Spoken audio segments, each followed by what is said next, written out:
Pagkatapos ng hindi kapani-paniwalang sagupaan sa pagitan ni Goku at Nolan, nagkasundo ang dalawa na sanayin si Mark kasama ang Guardians of the Globe para sa paparating na laban sa mga Viltrumite. Nang malaman ng grupo ng mga bayani ang tungkol sa plano, hindi nila nagustuhan ang ideya na magtrabaho kasama si Omni-Man pagkatapos ng lahat ng ginawa niya sa Earth. Ngunit alam nila na wala silang ibang pagpipilian dahil mas malala ang pinsala kung wala silang gagawin tungkol dito. Sa ganitong paraan, sa mga sumunod na linggo, sinimulan ni Goku at Nolan na ihanda sila para lumaban, isinailalim sila sa matinding pagsasanay kasama si Goku ng maayos na nagtuturo sa kanila ng sining ng pakikipaglaban at hindi lamang kung paano umatake ng may malupit na puwersa. Ang mga unang araw ay medyo mahirap dahil medyo mahigpit si Nolan at pinatakbo ang team ng ilang kilometro upang subukan ang kanilang tibay, bilang karagdagan sa pagpilit sa kanila na magdala ng timbang sa ilalim ng binagong mga kondisyon ng gravity at humihingi ng higit pang pisikal na pagsasanay laban sa mga pagkukunwaring pananambang. Nagreklamo ang team at inisip pa nga ng ilan na sobra na ito para sa kanila. Ngunit tinutulan ni Goku ang mabigat na gawaing iyon gamit ang isang bagay na mas mahalaga. Pagtuturo ng diskarte sa pakikipaglaban at paggamit ng panahon ng pahinga para makalaban sila ng buong lakas. Bantayan mong mabuti ang iyong mga paa. Kapag napakalapit mo, mawawalan ka ng kadaliang kumilos sa labanan. Kate, kapag na-clone mo ang iyong sarili, panatilihin ang isa sa iyong mga bersyon sa likuran upang asahan ang isang counter-attack. Ito ay mas praktikal kaysa sa ihagis lamang silang lahat sa laban. Naiintindihan ko, susubukan ko. Magaling, pagkatapos ay magpatuloy tayo. Unti-unti, napansin ng mga bayani na hindi sila tinuring ni Goku na parang mga simpleng sundalo.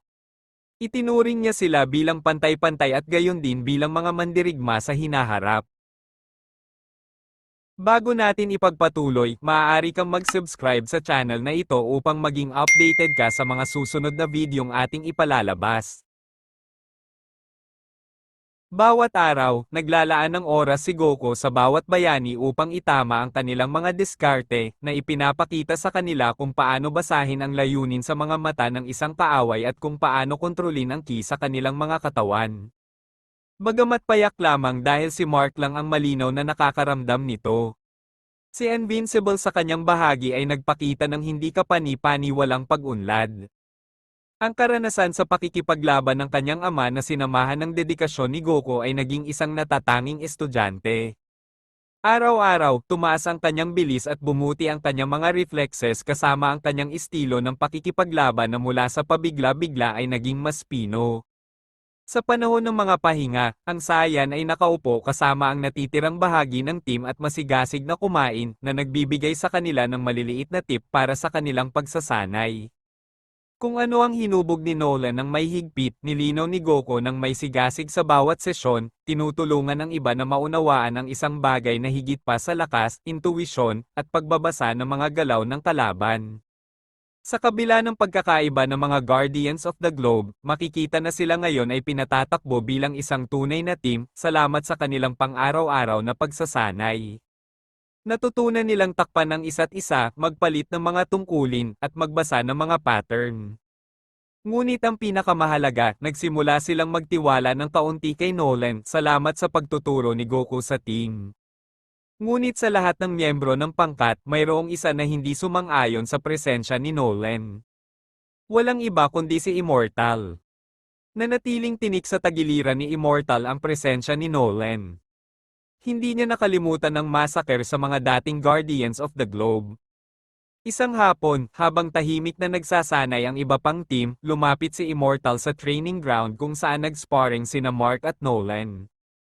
Nakakuyom ang mga kamao sa galit at nakakunot ang noo, hinarap ni Immortal si Nolan sa boses na puno ng paghamak. Hindi ko maintindihan kung paano ito tinatanggap ng lahat.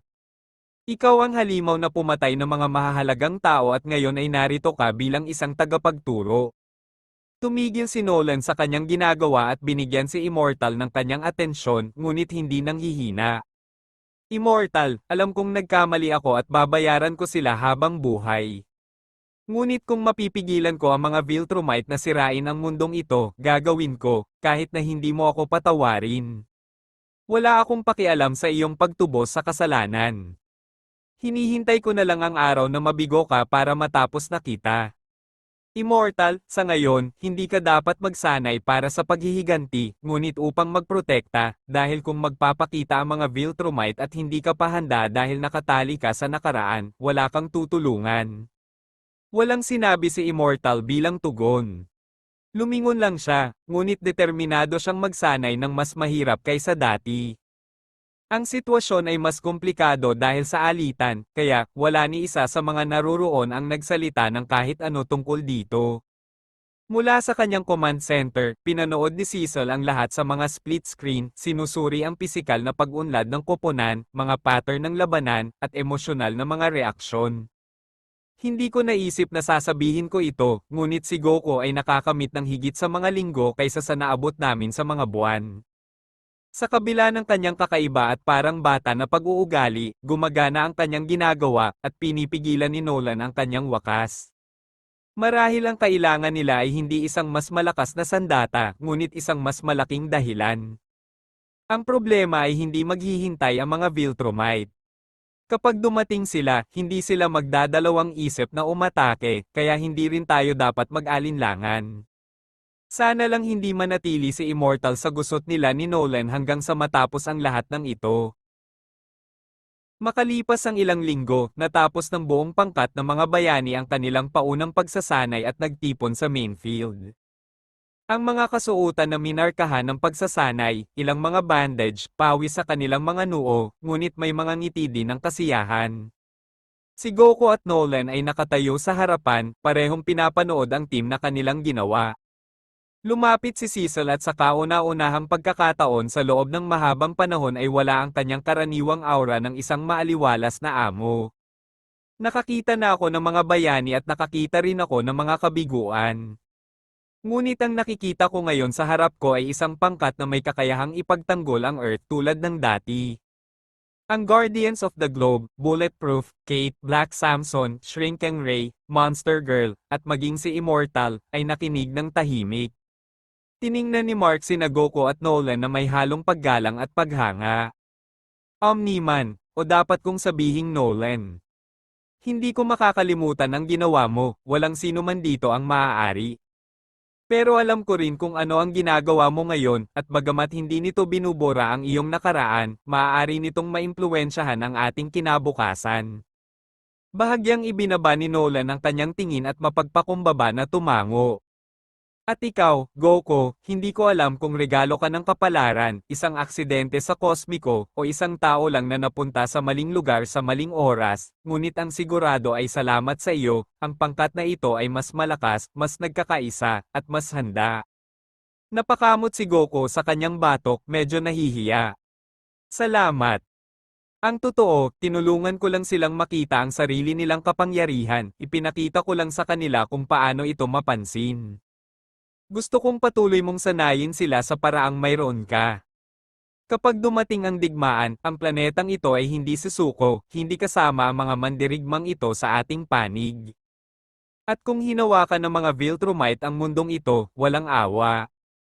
Hindi magkakaroon ng para sa sinuman. Seryosong tumango ang buong team. Hayaan silang dumating. Sa pagkakataong ito, hindi tayo lalaban ng mag-isa. Iyan ang katapangan, Mark. Ngayon, paano kung bukas kumain tayo ng kahit anong gusto natin, walang katulad ng isang masarap na pagkain upang panatilihing mataas ang ating katapangan? Nagkatinginan ng mga Guardians, nagtatawanan, pagod, ngunit masaya, hinayaan ang kanilang sarili ng ilang sandali ng kaluwagan pagkatapos ng mga salita ni Goku. Maging si Immortal, na hanggang noon ay nakakunot noo, ay nagpakawala ng kaunting ginhawa. Kung sa iyo ang pagkain, sasama ako. Pareho dito, ito ang hindi ibababa sa nararapat sa amin pagkatapos ng lahat ng pagsasanay na ito. Magiging matigas yan, wala akong pera, pero sigurado akong makakabayad si Cecil. Nagbibiro ka ba, o talagang wala ka? Magugulat ka, ngunit ito ang katotohanan. Nagtawanan ng grupo, habang si Nolan, mas nakalaan, ngumiti ng maingat, nakita kung paano nagsimulang magbukas ang kanyang mga bagong kasama. Hindi ko akalain na makikita ko ulit ito, ang bawat tao ay nagtutulungan tulad nito, tulad ng isang tunay na team. Kung gayon, ngayon may mas malaking dahilan para maging ganito ang lahat. Ngunit ang paggalang ay nagpapahalaga sa bigkis na iyon, at nagsisimula ka ng makuha. Tahimik na tumango si Nolan, tinanggap ang katotohanan ng mga salitang iyon. Si Mark naman, ay pinanood ang eksena na may halong ginhawa at pag-asa, dahil sa unang pagkakataon, naramdaman niyang talagang sumusulong na sila. Nag-aalinlangan ako noong una, ngunit tila may kilala ka na mga kawili-wiling tao, Mark. Ang mga bagay ay naging maganda. Oo, sa totoo lang, nagulat din ako. Si Goku ay isang natatanging nilalang at tinulungan niya akong maging mas malakas kaysa sa naisip ko. Tila naging kalmado ang lahat at komportable ang lahat. Nagpatuwa iyon kina Mark at Eve. Ngunit pagkatapos ay isang alarma ang tumunog mula sa mga kagamitan sa komunikasyon ng silid. Mabilis na nakipag-ugnayan sa kanya ang tech team ni Cecil at ipinaalam sa kanya ang sitwasyon para maipaalam din niya sa mga bayani. Kaya lumipat siya sa kanyang mas seryosong tono at hinarap ang iba. May problema tayo. Natukoy namin ang isang ship na pumapasok sa atmosphere ng Earth, ang enerhiya ay hindi Viltrumite. Kung gayon, ano ito? Noong una ay inakala namin na ito ay Viltrumite, ngunit ang aming mga scanner ay nakakuha ng isang biological signal. Napakaraming signal talaga, daan-daan at lahat ay nakasync.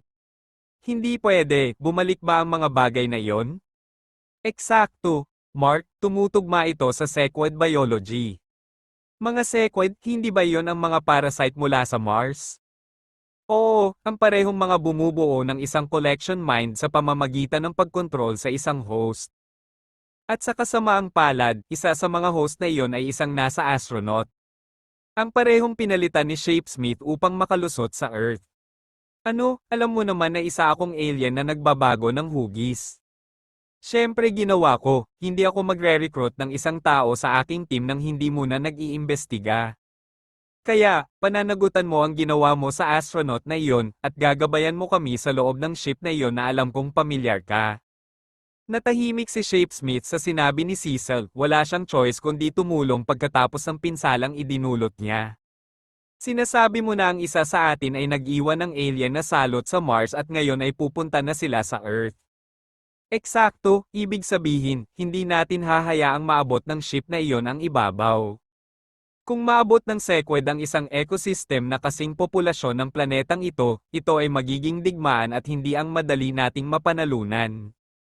Hindi natin hahayaang mangyari iyon, ang impeksyon ay mabilis at tahimik. Kaya, pupunta tayo sa kalawakan.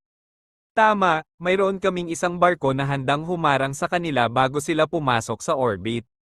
Kailangan kita, Goku, kasama sina Mark, Nolan at dalawa pang Guardians para makatuloy kaagad, hindi tayo maaaring makipagsapalaran. Pupunta ako. At gagawin ko, kung mayroong isang pagsalakay upang ihinto, hindi ako mananatili sa likod. Sa tingin ko wala na akong pagpipilian. Perpekto, ang ship ay aalis sa loob ng 20 minuto mula sa labas ng platform. Niloload na nila ang mga pressure suit at ang boost system, subukan lamang na huwag sirain ang ship. Gagawin ko ang aking makakaya. Sir, ano ang gagawin natin kung mabigo sila? Hindi tayo mabibigo, hindi ang sino man sa team.